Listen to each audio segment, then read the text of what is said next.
The following is a work-in-progress presentation outlining the special interest track. My name is Dr. Ursula Barguth, and I'm a second-year family medicine resident at Beaumont Grosse Pointe Family Medicine Residency Program and co-creator of this curriculum. Thank you for the opportunity to present. The special interest tract is, to our knowledge, the first report of a resident-developed, resident-driven, longitudinal elective embedded within the family medicine curriculum. It's designed to enrich the education and professional development of the resident and to enhance the depth and scope of the residency program. In creating the special interest tract, we considered the following aims and objectives in designing the curriculum. 1. To create a framework for residents to explore their career interests while in family medicine training and for faculty to share their knowledge and experience. 2. To develop a format that can be standardized and reproducible while allowing for flexibility to incorporate creativity and innovation in the development of curriculum. 3. To minimize the administrative burden on residents and faculty participating in a special interest tract. 4. To incorporate an evaluation process that ensures the resident is meeting requirements for family medicine training, allows for longitudinal progress by setting goals and tracking achievements, and evaluates resident wellness in addition to performance metrics. Lastly, we plan to continuously collect and analyze data to evaluate and improve the special interest tract curriculum. This study presents the key components of the special interest tract, the process for developing and implementing the curriculum, and the early outcomes of incorporating this curriculum in our residency program. During my first year, I shared with my program that I had an interest in wound care. My program worked with me to incorporate opportunities for longitudinal clinical experiences, as this is a requirement needed for certification in wound care. This gave me the idea: if I can explore my career interest in residency, why can't others?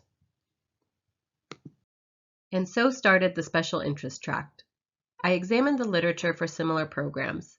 There were reports of longitudinal electives and specialized curriculum, however, no reports of curriculum created by the resident based on their own interests. There are reports of research tracks based off resident interest, however, none that were clinically based. After literature review, I analyzed the existing policy and curriculum, including ACGME, ABFM, and specific program requirements. Using this information, I examined how the special interest track can be incorporated at our program without disturbing graduation requirements. For us, it was by substituting continuity clinic half days for special interest track. However, this might vary by institution. Next, we developed the framework. We identified key components, key personnel, and developed key documents and processes needed for the special interest track curriculum. The special interest track framework is based on 4 processes. A resident is tasked with developing their curriculum and presenting it to the GME leadership for approval. Once approved, the GME is tasked with incorporating the special interest tract on the resident's schedule. Checkpoints and evaluations are performed at 6-month intervals, and with this data, the faculty advisor recommends if a resident can continue at the scheduled pace or if adjustment is needed. This last step is key to the implementation of the special interest tract.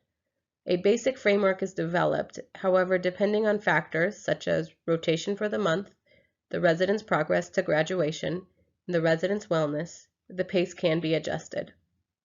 Let's turn our attention to Figure 1.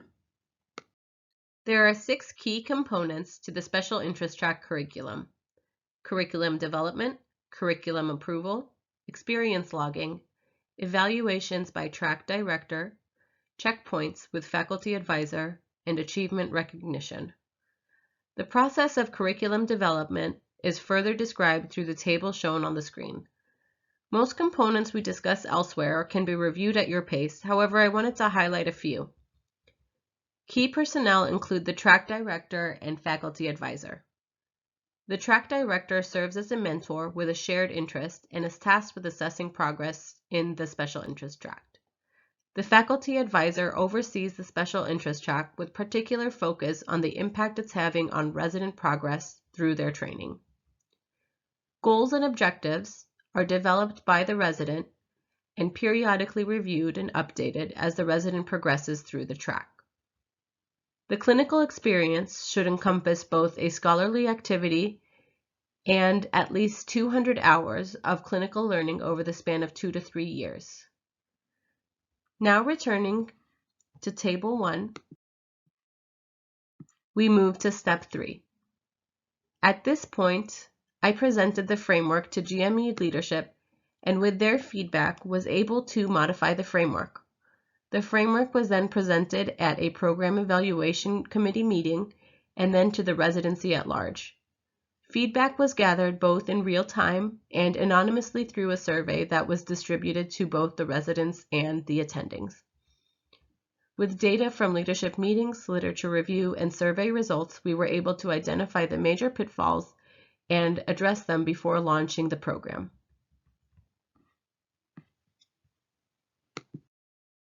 Table 2 summarizes the anticipated impacts of the special interest track. In bold are the components of training that are feared to be negatively impacted by the special interest track. Checkpoints were developed to address these concerns and are key to the development of the special interest track. The purpose of a checkpoint is to assess the impact of the special interest track on participating residents' wellness and academic performance during family medicine residency. There are 4 components of checkpoints. 1. To assess the resident's wellness. 2. To review progress towards graduation requirements. 3. To evaluate the special interest track experience and to update goals and objectives. And 4. To review milestones from ACGME and program evaluations. Lastly, in Step 5, we developed an evaluation process to allow for continual improvement of the special interest track curriculum. The evaluation process for the special interest track curriculum is designed to analyze the factors we anticipate will be impacted by the special interest track and to catch any unforeseen outcomes early. We plan to conduct wellness surveys to both faculty and residents participating in and not participating in the special interest track. We plan to evaluate performance metrics, specifically in-service exam scores, required encounters towards graduation, and ACGME milestones and evaluations. For resident confidentiality, these will be evaluated in cohorts of special interest track participants and non-participants.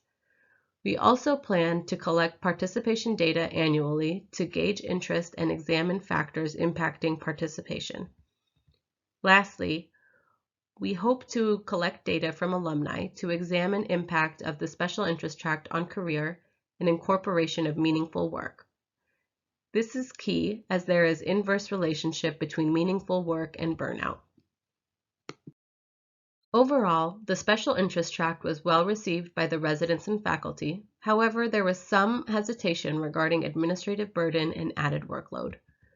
We launched the special interest track in December 2020 and currently have 2 tracks in progress, wound care and sports medicine.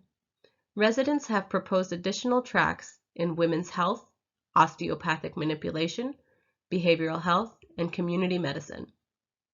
We are still very early in the process of implementation and evaluation, and at this point in time, impacts outlined are hypothetical. This presentation discusses the framework. However, we plan to continue to evaluate and collect data to examine the impact of the special interest track on residents, faculty, and the program. The special interest track gives residents the opportunity to incorporate their interests into their residency training, to take an active role in shaping their career, to network with professional mentors who share their interests, to critically think about their goals, and to develop leadership skills. The special interest track additionally provides the program with the opportunity to grow by diversifying the curriculum and by appealing to motivated candidates. It's designed to develop future physicians with the skills to innovate, lead, and inspire, expanding the scope of family medicine for generations of future physicians. Thank you for your time, and I'd love to answer any questions you may have.